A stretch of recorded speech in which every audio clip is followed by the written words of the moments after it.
heshima yako mtukuka wetu, utuombee mvua, mazao na kutuondolea maradhi katika kijiji chetu. Hey, nye mnamaanisha nini?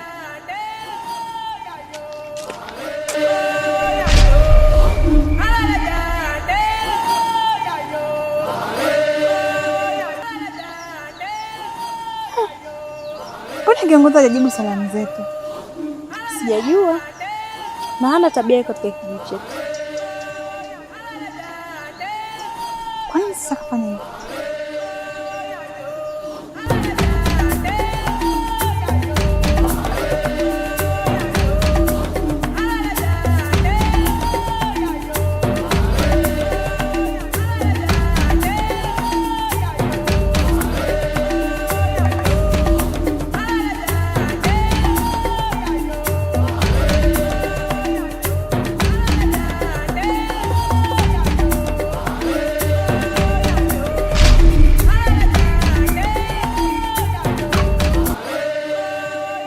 Heshima yako mtukuka wetu, utuombee mvua, mazao na kutuondolea maradhi katika kijiji chetu.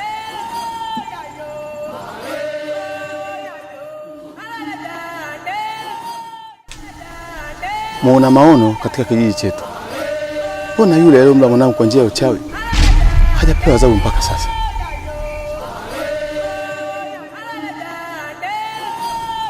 Ongea neno mtukuka wetu, maana bila wewe si kitu.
Mtukuka, mbona unakimbia?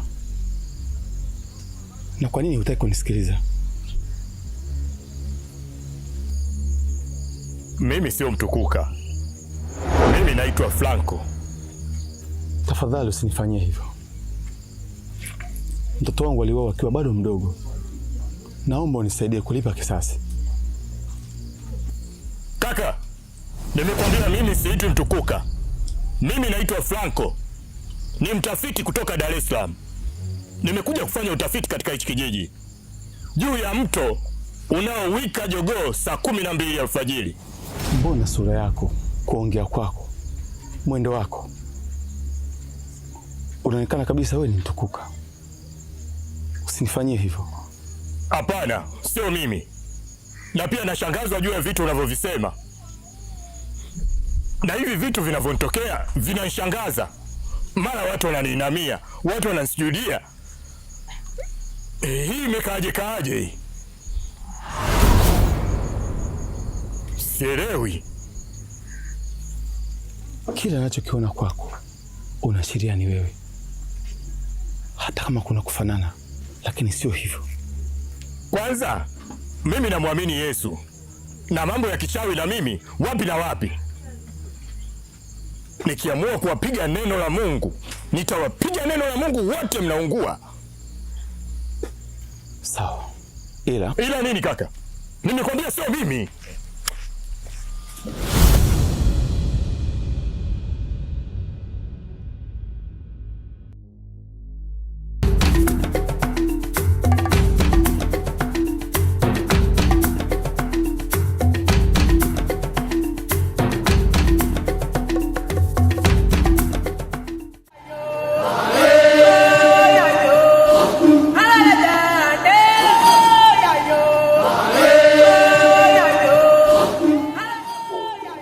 shaka utabiri umeshatimia.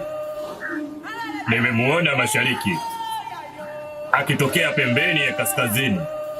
Sasa tunatakiwa kwenda kwenye mto wa Jogoo unaowika.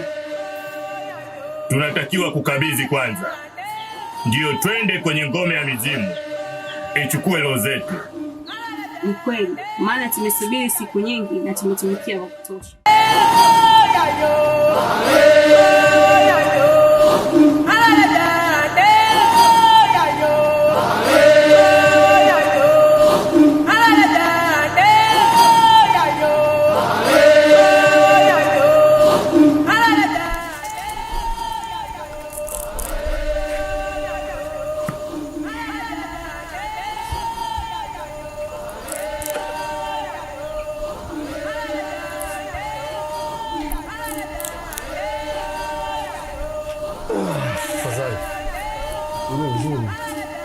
Umefanya la maana binti yangu. Baba, leo tumekutana na Mtukuka. Tumemsalimia lakini hakujibu ile salamu. Na sio kawaida yake. Ila baba, zile nguo alizovaa zimetushangaza.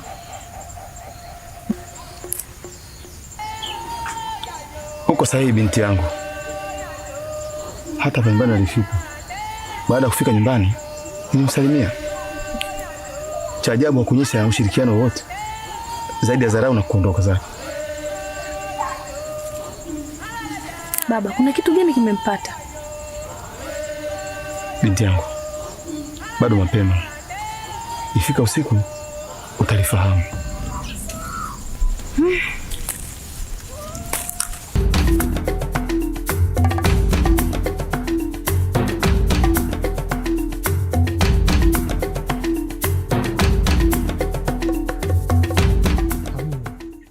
Na kuelezea juu hisia zangu.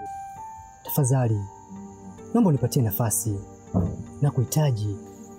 Hivi ni mara ngapi nimekukataa? Nimekwambia sihitaji kuwa na mahusiano na wewe. Halafu kingine, wanawake ni wengi sana hapa kijijini.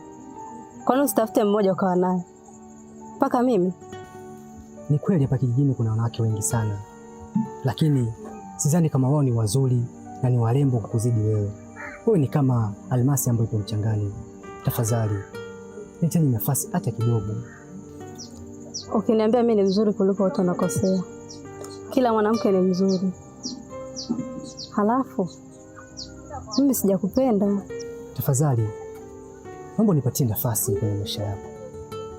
Nafasi ambayo utakuwa nipatia ina thamani kubwa sana kwenye maisha yangu. Kawini, jaribu kunifikiri hata kidogo basi. Nimeshakwambia sikuhitaji. Halafu hapa nyumbani sitaki uje. Nenda huko, kuna wanawake wengi sana. Kawatongoza, utawapata. So mimi, unanisikia? Lakini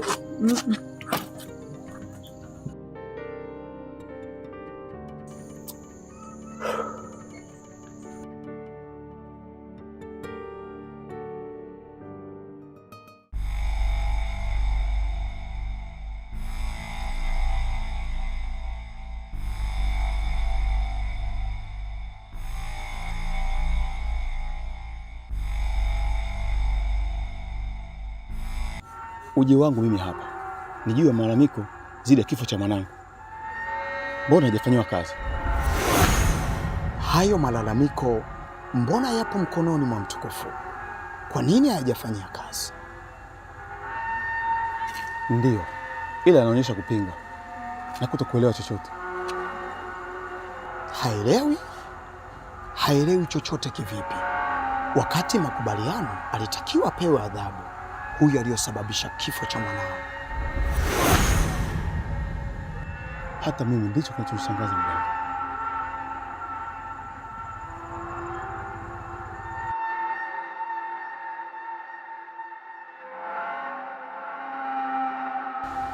Unazidi kunichanganya. Hebu nione kilichopo mbele ya utabiri. Maana maneno yako yana ukakasi ndani yake.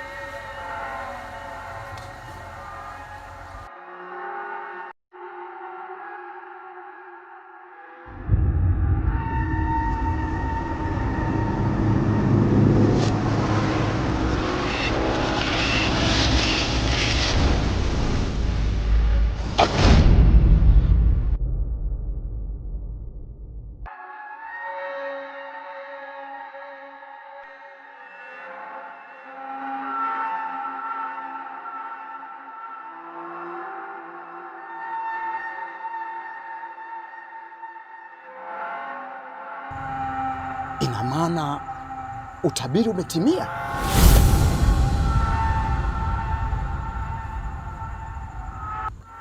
Umetimia? Utabiri gani tena huo mganga? Huyo ni mwenye urithi wa kiti cha utabiri. Yale yaliandikwa tayari, naona yamekwenda kutimia. Ni nani mwenye urithi wa kiti cha utabiri? Huyo mtu ulioonana naye sio mtukuka wetu, bali huyo ni mkalia kiti cha utabiri wa yale yaliyotabiriwa na watabiri. Maana kilichofichwa na wahenga bado kipo kwa wahenga, hivyo yupo kwenye utawala wetu sasa. Sasa ninakuagiza, nenda kamlete hapa mara moja, kisha tumkabidhi kwa mtukuka. Umenielewa?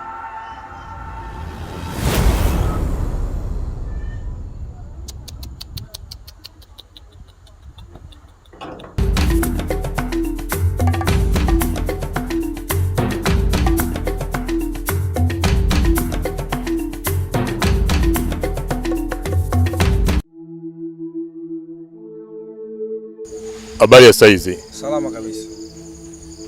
Samahani, hivi wewe ni mwenyeji katika hichi kijiji? Hapana, mimi sio mwenyeji kwenye hiki kijiji. Aha. Mimi ni mtafiti kutoka Dar es Salaam. Na nimekuja kufanya utafiti juu ya mto unaowika saa 12 alfajiri. Unawika kama jogoo.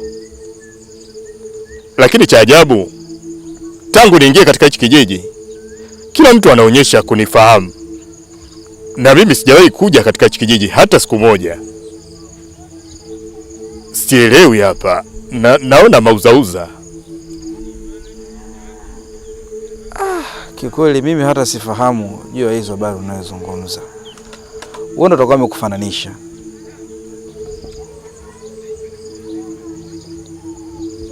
Na nikitaka kutoka kwenye hichi kijiji hili nielekee nyumbani Dar es Salaam, najikuta niko pale pale kwenye hichi kijiji. Nahangaika, sipati njia ya kutokea. Samahani, nilikuwa naomba unielekeze ni njia gani ya kutoka ili niweze kwenda Dar es Salaam. Hamna kitu kama hicho. Utakuwa hauko sawa wewe.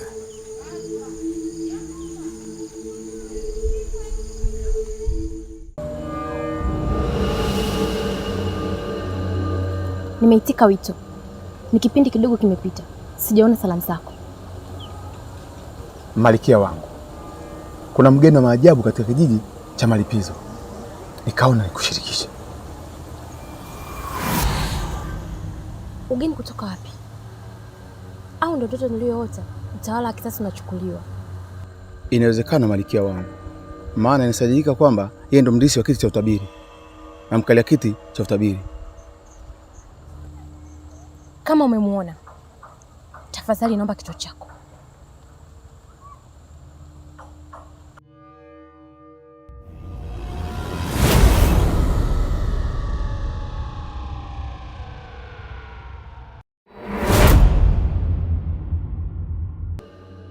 Ni yeye. Nilikuwa namsubiri kwa miaka mingi sana. Sasa wakati umefika wa kuangusha utawala wa kisasi. Na haya yatakuwa malipo ya wazazi wangu. Utukuzwe Malkia wangu. Mimi ni mtumwa wako, niongoze. Nenda ukaniletee huyo kijana haraka sana. Ila hakikisha unaitunza kama hazina. Sauti yako ni mamlaka yangu. Mimi natii utakacho Malkia wangu.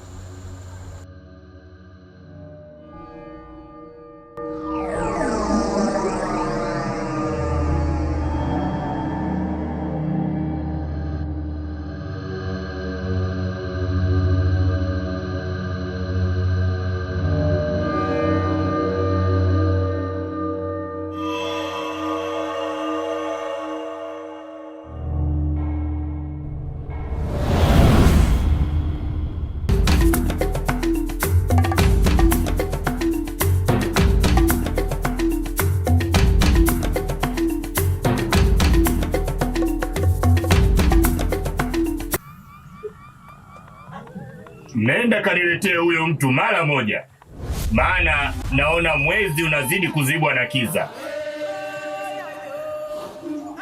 Ile muda wa kukalia kiti ndio bado. Tunasubiri kwanza mwezi mchungaji ufike, ndipo tutamchukua.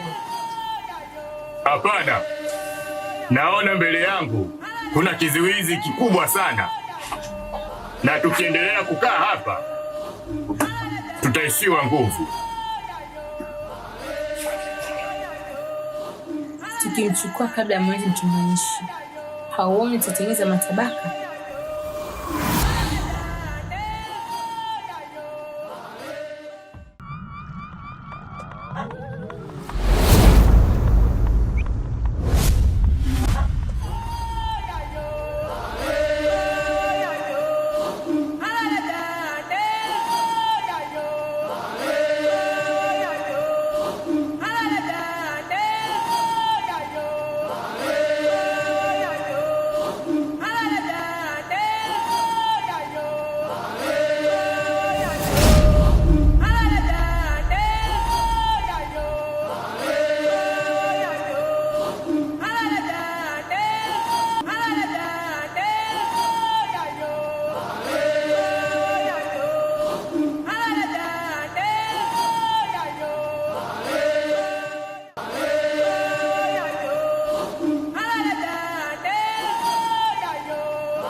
Na wachawi wa huku wakali kweli kweli, wanakung'uta makofi.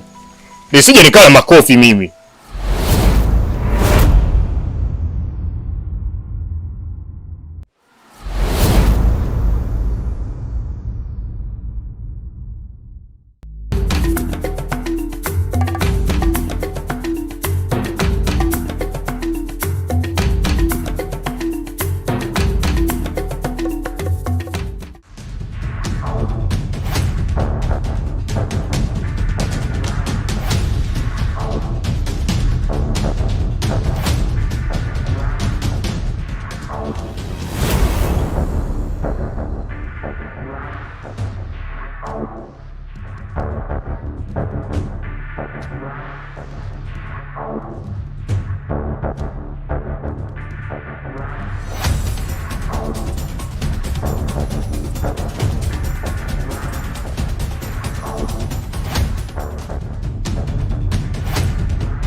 Jamani, kweli uchawi upo.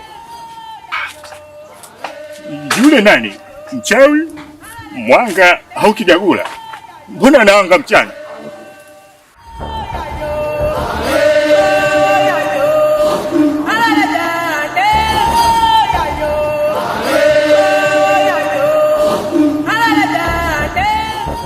Kweli uchawi upo. Bana. Hey, uchawi upo. Jamani. Simshirikie na yule.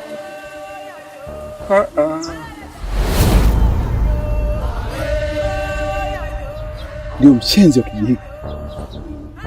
Machafuko yote ya mji huu ni yule mama. Na kuna mtu kwenye mji huu mnafanya naye sana. Ndio bwana ulipokuja kwangu nilijua ni yeye. Nadhani usikie pia malalamiko kuhusu mtoto wangu huyu. Na huyu mwingine mnafanya naye, kaa mbali nao. Nakwambia kaa mbali nao. Watakuja kuuawa.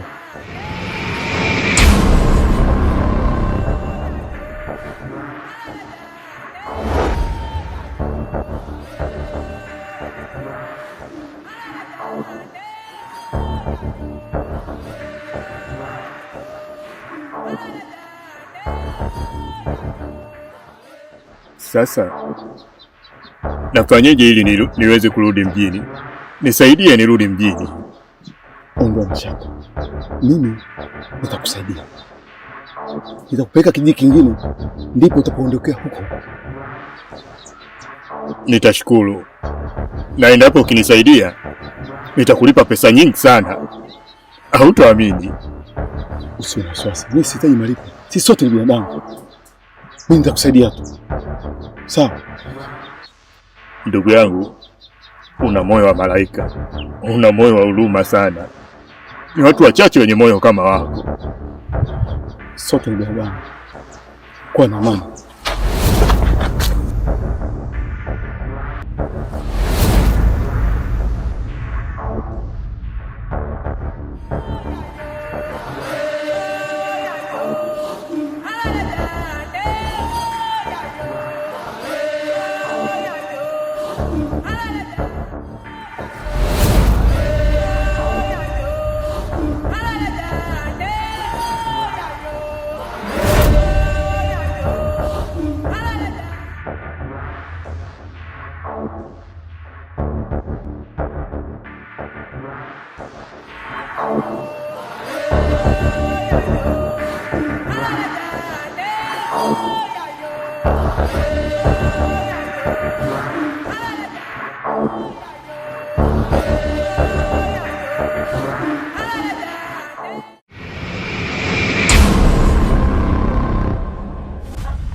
pamoja na sisi, ila ukimtazama usoni ni kama mtu. Ina maana anapingana na sauti yetu na mamlaka yetu. Ndiyo, yule mgeni wa kale aliyetembelewa kwa msaliti baadaye. Huyo inabidi apewe adhabu kubwa sana kabla hajawa mdudu katika kijiji chetu. Sawa, ile tuhakikishe tunaziba mipaka yote ya kichawi. Kuna mipaka mingine haitakiwi kufungwa, maana ni mipaka ya urafiki wa kichawi. Wasasi wangu kupitia kwenye hiyo mipaka anaweza katukimbia.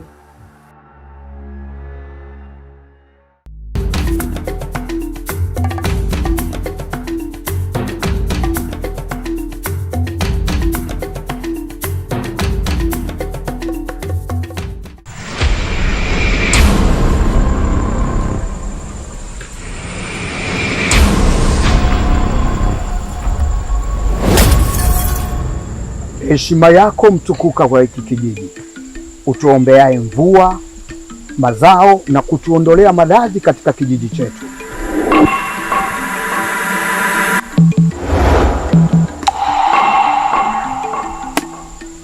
Na kwako pia.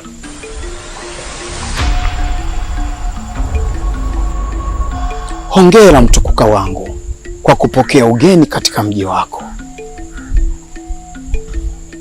Ila ugeni huo hauko mikononi mwangu. Jicho lako lilikuwa wapi wakati ugeni huo unaingia katika kijiji changu? Mtukufu wangu, nilienda kwenye maombo kwa ajili ya mazao ya mwakani. Na maana walisi wako hawakuwepo. Unajua wazi kuwa wewe ndio jicho langu la pili. Ila umefanya makosa makubwa sana. Tafadhali niwie radhi mjakazi wako, nimekosea mtukuka wangu. Itabidi atafutwe mara moja na umlete ili afunge kuta zake za mashariki. Sawa mtukuka wangu, nimekuelewa. Ila nina malalamiko kutoka kwa kijana mfiwa wa mtoto wake. Maana anasema maagano ya adhabu hajakamilika. Nipo nalifanyia kazi. Mwambie asijali. Ila kuna ulakini juu ya adhabu hiyo. Sawa mtukuka wangu, utuombeaye mvua, mazao na kutuondolea maradhi katika kijiji chetu.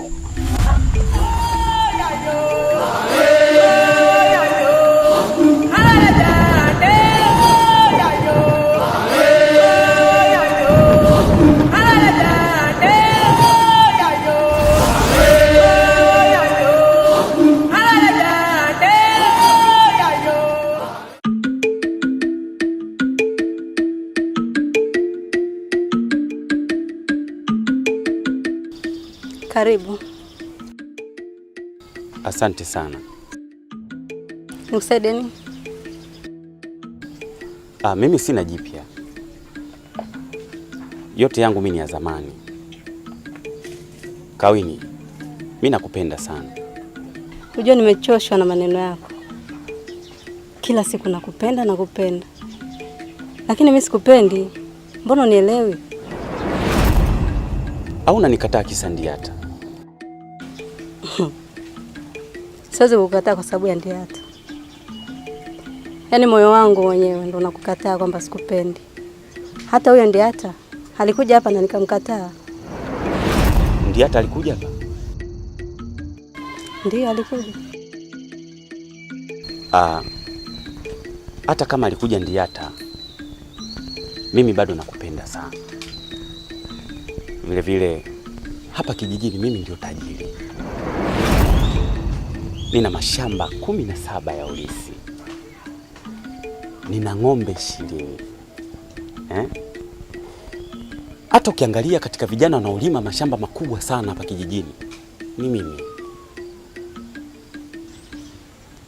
Yaani wewe ovyo sana. Eti unakuja hapa kwangu unaningishia eti na mashamba. una mashamba, una ng'ombe. Mimi zinanusu nini? Mimi sikupendi. Yaani sikupendi, sikuhitaji. Na kingine, usije hapa kwangu na mapanga yako. Lakini tambua siwezi kuishi bila wewe. Mimi nakupenda sana. Naomba japo unipe nafasi kwenye moyo wako. Mimi nakupenda sana. Wewe uko serious na maisha? Mimi sikupendi, hata na mali zako zote sikupendi. Afu leo ndio mwanzo na mwisho kuja hapa kwangu. Umenielewa? Uondoke. Toka kuanzia sasa hivi hapa.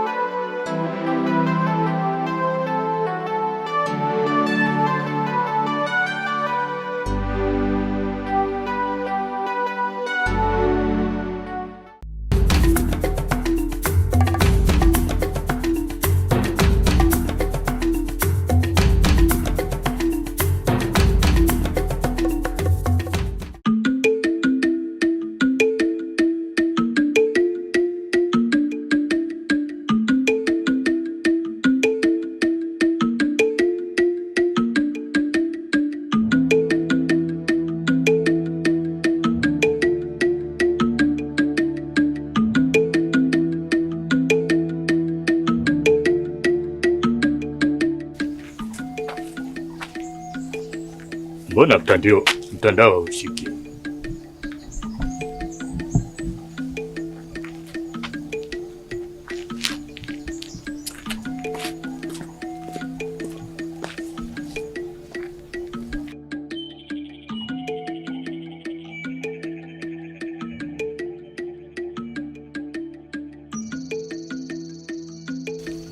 Hivi mahali hapa hakuna mtandao? Eti mtandao hakuna mtandao? Na toka nimefika katika hichi kijiji sioni mtandao hata mara moja. Mtandao unasumbua sana, na sijawahi kumuona baba yako akitumia simu. Ina maana anashindwa kununua hata kiswaswadu au kidogodogo cha kutumia. Kwenye hiki kijiji hauruhusiwi kutumia simu, na hata ukiwa nayo ni kama kopo tu. Nisiruhusiwe kutumia simu? Hii inakaje? Yaani bando langu alafu unipangie cha kuposti? Simu ya kwangu unipangie cha kutumia? Sio kweli. Hichi kijiji hakina uhuru hata kidogo. Si unyanyasaji wa kijinsia huu. Mtukuka wetu hapendi tutumie simu, na anasema ikijengwa minara katika kijiji chetu itaharibu ubongo wetu. Huo ukoloni sasa. Mimi simu yangu nitatumia na sitaki mtu yoyote anizuie. Kikuta umeshika simu, adhabu yake ni kifo. Na hata hivyo huwezi kutumia simu maana minara hamna. Nikirudi mjini itabidi nipeleke haya malalamiko kwa serikali. Maana kwa mtindo huu hichi kijiji hakitaendelea. Na kwa kuwa mmenisaidia, yalipasa na mimi kuwasaidia. Nitahakikisha mnapata huduma zote za kijamii: maji, malazi na ardhi safi na afya bora. Na wewe na baba yako nitawanunulia simu kali. Umeshawahi kutumia mbala, simu ya maana. Nakupa tableti kali, tableti kubwa kama kibao cha mbuzi utakuwa unatumia. Na nitahakikisha watu wa mtandao wataweka kila sehemu minara. Hayo yaliweza kufanyika hapo nyuma. Hiyo minara ishaye kujengwa, ilibomolewa kichawi. Yaani unajenga leo, kesho imeanguka. Wakaona wanapata hasara, wakaacha kujenga. Kwa hiyo tupo kama hatupo. Aisee, huyo kiongozi wenu ni Mswahili sana. Kiongozi gani apende maendeleo kwa wananchi? Kiongozi kama huyo hafai. Mngemtoa tu, mweke kiongozi mwingine. Ona kijiji kilivyopauka hichi. Ukiona sehemu kijiji hakina maendeleo na kimepauka, hapo pamejaliwa na ushirikina na mambo ya Kiswahili. Huyo ni Mswahili, atolewe. Tafuteni kiongozi mwenye uweledi, kijiji kitaendelea hichi. Poleni sana. Hawezi kutoka kwa sababu iko kiti ni cha ulisi na ulisi, hivyo kinakuchagua chenyewe. Sasa kwa nini hamna demokrasia ya kuchagua kiongozi mnayemtaka? Na je, serikali inajua yote haya, kwamba kuna kijiji cha namna hii? Inajua sana, ila ni kijiji kigumu kufikika. Mara nyingi wakitaka kuja wanapotea, wakaamua watuache. Hiki cha kike sasa, yaani isingekuwa nyie, naamini ningepotea mazima.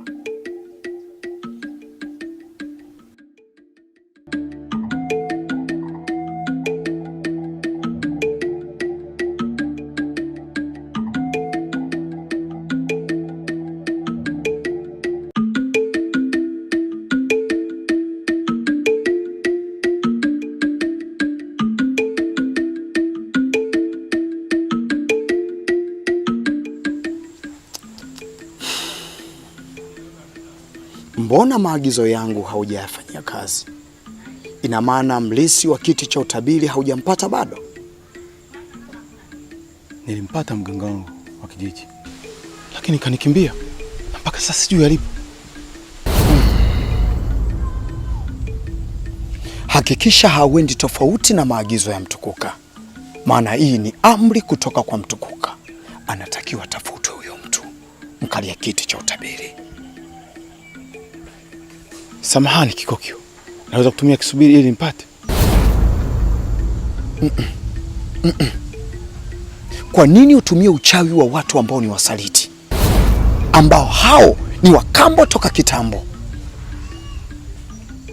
Au sababu wewe ni asili yako, na ukumbuke huo uchawi ulikatazwa katika kijiji chetu. Samahani Kikokyo, nilijua tukutumia hiyo tutamfurahisha Mtukuka. Ni sawa kabisa, lakini sio kwa uchawi huo. Baada ya kutumia huo uchawi utataka ulipe, maana unalipa yale malipo, na maana damu kwa damu. Nani utataka kumtoa wewe, ambaye itakuwa ni damu ya malipizo hayo? Asante kwa kunifunza kiongozi wangu, nisamehe kwa hili. Sikiliza wewe, tena unisikilize kwa umakini. Usije ukasema hayo maneno mbele ya Mtukuka. Utapata adhabu kubwa sana ambayo hautasahau kwenye maisha yako. Huyu mtu inawezekana akawa msaliti, sio bure. Nisikilize, nitakupa kijana wangu mpendwa uweze kuongozana naye kwenda kumtafuta huyo kijana, kisha mumlete hapa nimpeleke kwa Mtukuka. Sawa, itakuwa vizuri, maana tutasaidiana.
Karibu Malkia wangu.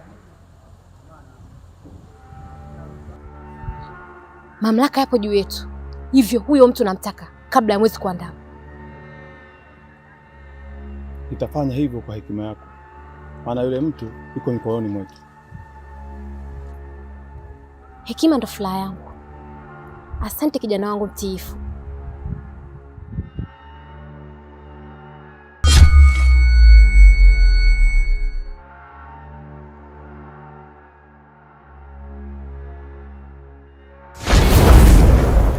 Kwa nini unabisha hodi kwa Mtukuka kisha auingii?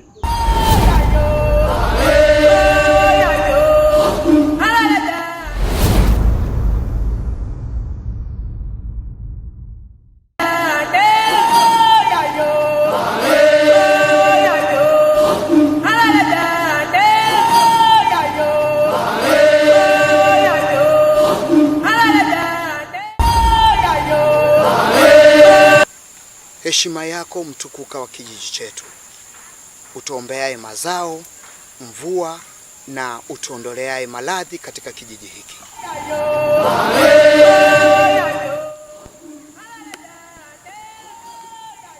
Na kwako pia. Mtukuka wangu, maagizo uliyoweza kuniagiza juu ya yule kijana ni kweli aliweza kupatikana, tena alipatikana kiurahisi sana, lakini ametoroka mikononi mwa koki wa kijiji. Mpaka sasa hatuelewi tufanye nini. Mara ya kwanza niliwaona wote kwenye maono yangu, ila kwa sasa siwaoni. Inasadikika koki anatumia mafuta ya watoto wachanga ili nisiweze kuwaona.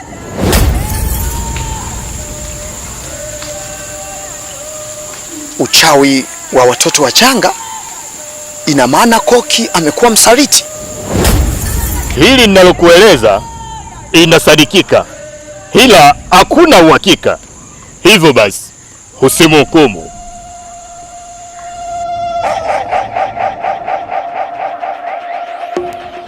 Na kuagiza wewe, japo nilimtuma mkono wangu wa kushoto, nitafutieni huyo mlisi wa kiti changu kabla nguvu hazijaniisha.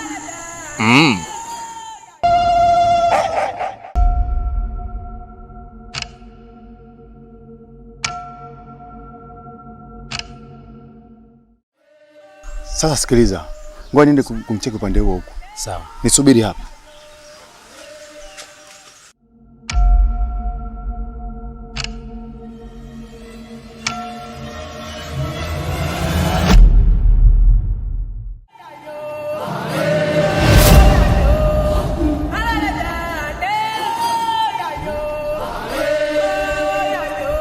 Na bila shaka ndio tunayekutafuta. Mnanitafuta? Mnanitafuta ili iweje? Mimi sitaki kufia hapa. Nataka nirudi Dar es Salaam. Hakuna mtu anayetaka kukuua wewe, bali tunataka ukalee kiti ulichotabiriwa na watabiri. Mimi sitaki hicho kiti.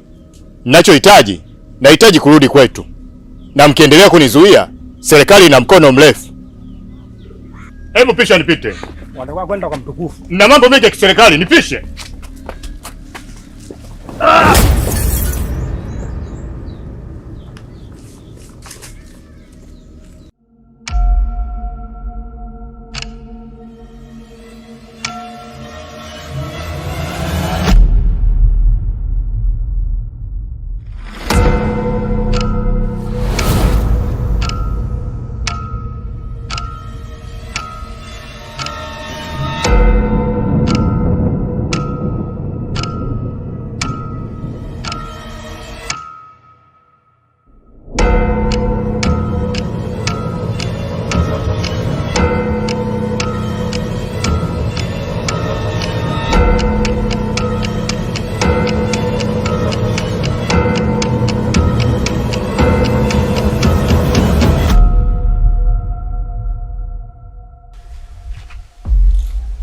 Ndiata.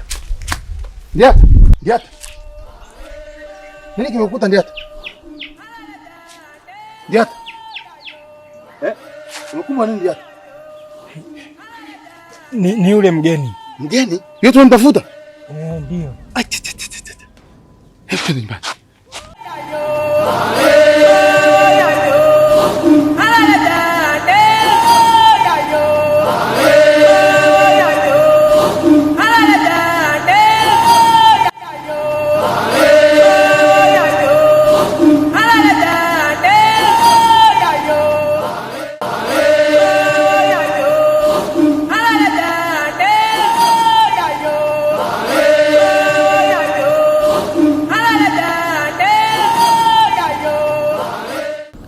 Wewe ni nani Mimi ni Malkia. Wewe ni nani? Mimi ni Malkia. Wewe ni nani? Mimi ni Malkia uliyeniteua kukalia kiti cha Malkia. Kiti hichi nilikupa ulipe kisasi cha wazazi wako. Naona hichi kiti kinakushinda. Malkia mkuu, hakinishindi, ila nipo kwenye mipango ya kukamilisha. Kila siku unasema uko kwenye mipango. Namtaka yule kijana hawe sadaka kwenye kijiji chetu. Sawa Malkia mkuu, nitahakikisha namleta. Siwezi kuangusha kitu changu. Nenda mwana, kwenda ukaniletea yule kijana. Namtaka usiku na mchana kwa ajili ya sadaka. Asante Malkia mkuu. Kuta zifunguke, miamba ipasuke, sauti yako isikike.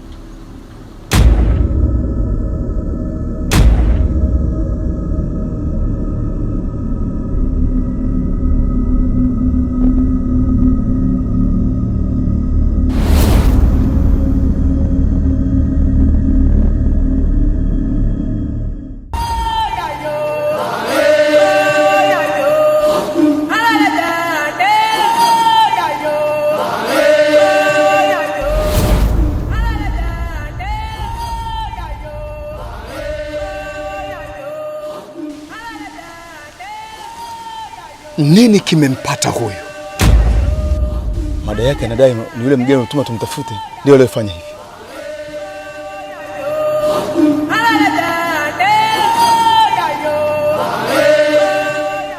Ni nani aliyekufanyia hivyo? Na kuuliza wewe, ni nani aliyekufanyia hivyo?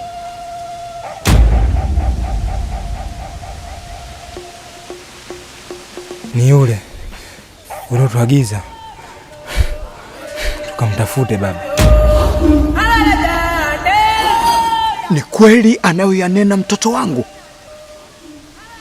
Ni kweli hayo anayoyanena.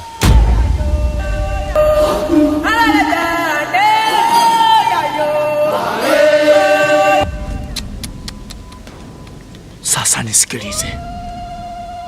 Ninaomba uwaambie wachawi wote wa hiki kijiji wamtafute kila pande, kisha aletwe hapa, asipelekwe kwa Mtukuka. Hapa alipopagusa ni pabaya. Mtukuka wa Mtukuka asimpokee huyo mtu, aletwe hapa kwangu mimi Kikokyo. Samahani kiongozi wangu, siwezi kuipinga sauti yako, lakini sasa Mtukuka akitambua kwamba nimeleta huku bila kufikisha kwake, sitakuwa ni usaliti. Usaliti juu ya usaliti. Unafaa kulipwa kama wewe unavulia juu ya kilio cha mtoto wako. Hivyo huyu aliyeyatenda kwa mtoto wangu, ninaomba aletwe mikononi mwangu. Alafu Mtukuka nitajua cha kuongea naye mimi, ambaye ndio mganga wa hiki kijiji. Umenielewa? Sawa Kikoge, nitatenda hivyo kwa heshima yako.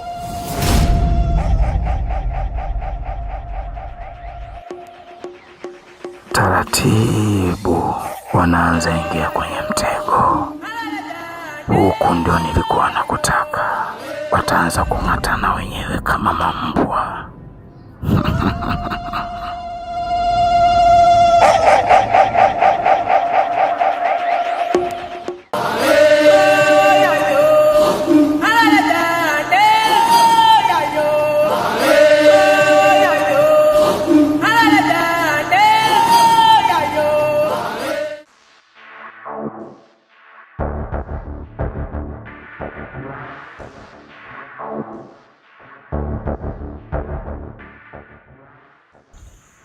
Pole sana mganga wetu kwa matatizo yaliyokukuta. Asante Mtukuka wangu, utuombeaye mvua, mazao na kutuondolea maradhi katika kijiji chetu.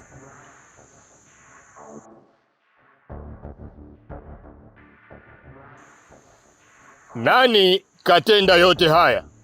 Maana ni jambo geni kabisa katika kijiji chetu.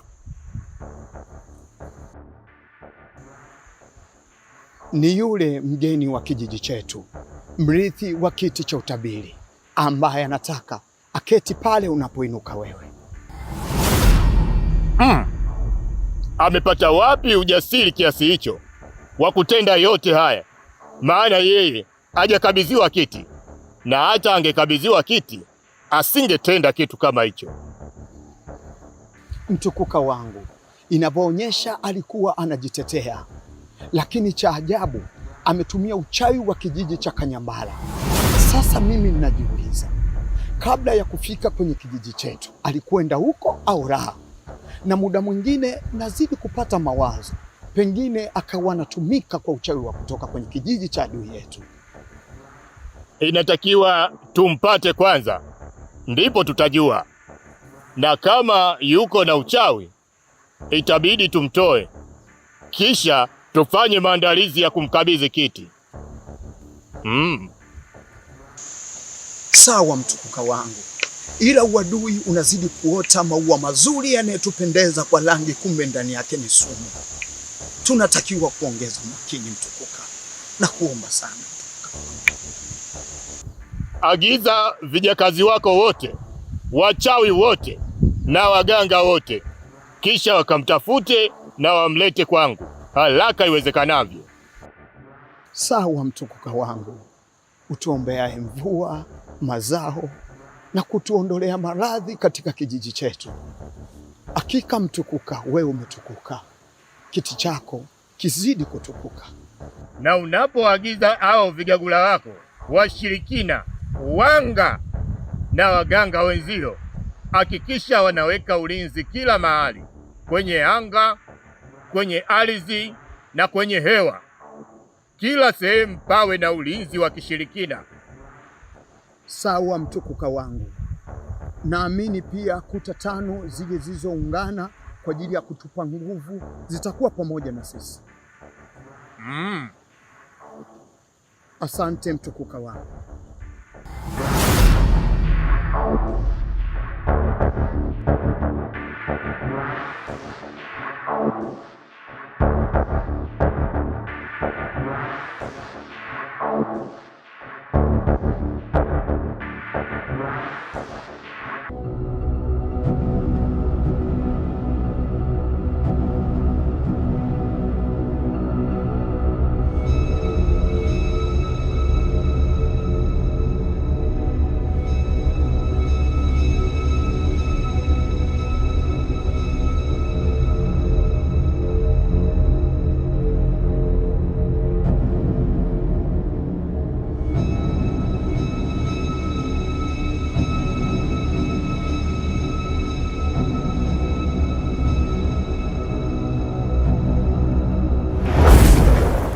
Kwa nini unabisha urudi kwa mtukuka kisha auingii? Niliona nanga zilizopo mbele yangu.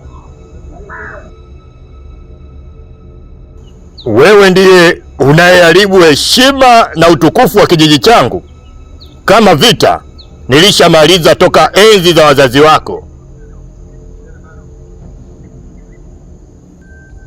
Ukumbuke, mimi nipo kwa ajili ya malipo ya baba yangu na mama yangu uliowaua.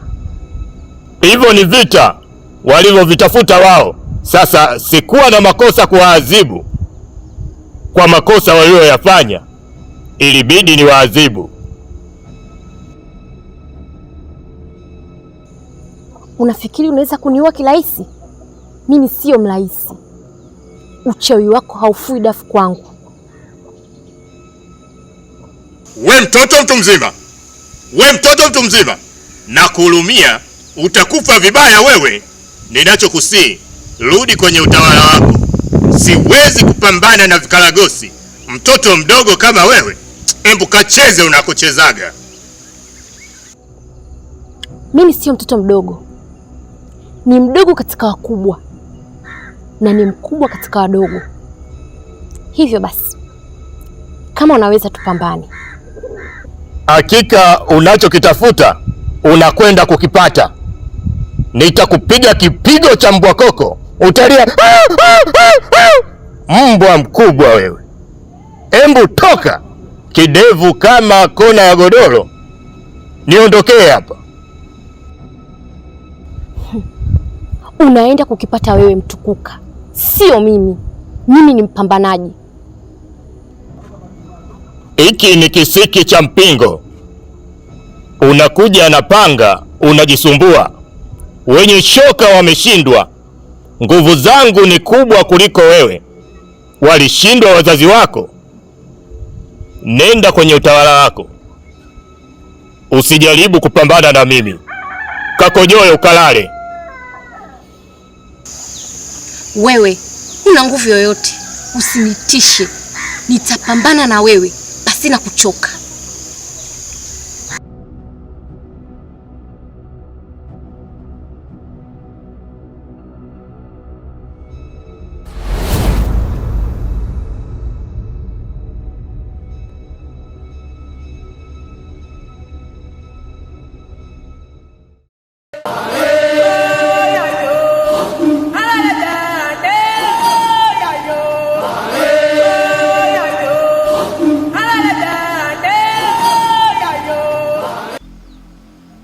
Mganga wa kijiji, yule mgeni ulikuwa unamtafuta, nimemwona mahali. Sasa kama umemwona, kwa nini hujaja naye kabla hajatutoroka? Nilihofia roho yangu, maana mimi si kitu.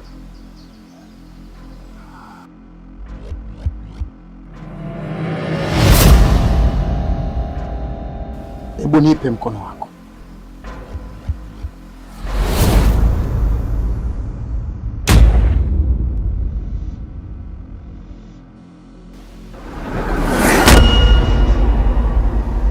Naomba uniweke sirini, maana sitakiwi wajue kwamba mimi ndio nilitenda hivi. Usijali, hata mkono wangu wa kushoto hautaweza kuona hili. Emtwende.